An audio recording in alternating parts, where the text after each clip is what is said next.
nightmare. Harry furiously wreaks havoc. Camilla's new title with shocking vow on Diana's legacy.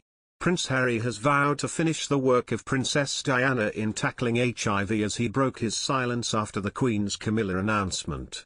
The Duke of Sussex did not mention the news Camilla is set to become Queen Consort, instead paying tribute to his late mother. The late princess changed the global perception of HIV and AIDS, raising awareness of the condition and supporting hospices. Prince Harry has urged Britons to go and get a test for the illness during the 30-minute call with ex-Wales captain Gareth Thomas, who he is friends with, to mark National HIV Testing Week. Prince Harry described himself as a typical guy who just wants to fix things, and said he feels an obligation to try to continue Princess Diana's bid to remove the stigma surrounding the virus.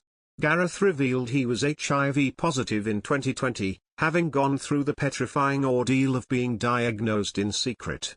Once you get to meet people and you see the suffering around the world, I certainly can't turn my back on that, he said. Then add in the fact that my mum's work was unfinished. I feel obligated to try and continue that as much as possible. I've got to finish the job.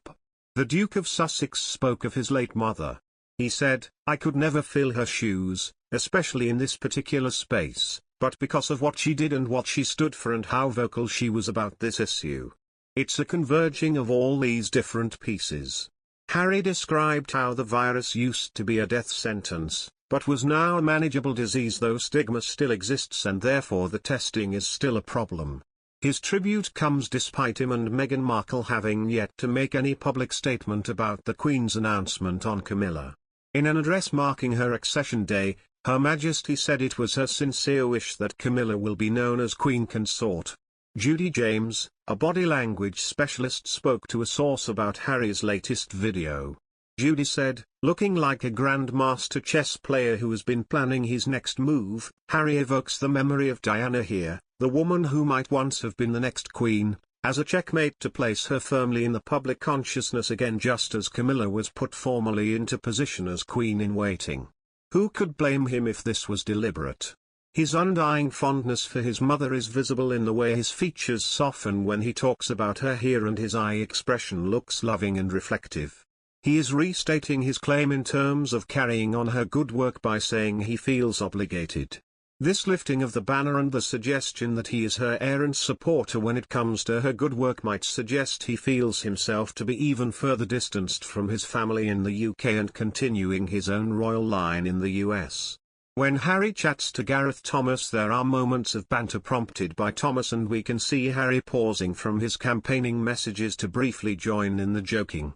For a few seconds we glimpse the old, fun-fueled Harry, but then the new Harry kicks in and he returns to his more earnest, campaigning self, using exaggerated and illustrative hand gestures to make his points in the style of a global guru.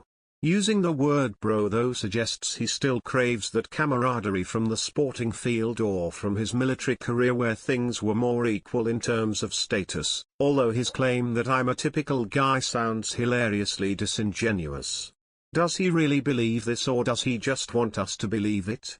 He is very wordy here and he speaks at speed, suggesting passion and an energy to get going and make change. His idea to have a test for HIV seems to be something he wants to focus on as being a catalyst for change. The way his body squirms here and his fast-moving eye direction with some rapid, staccato blinks as he speaks are also signals of a desire to create change.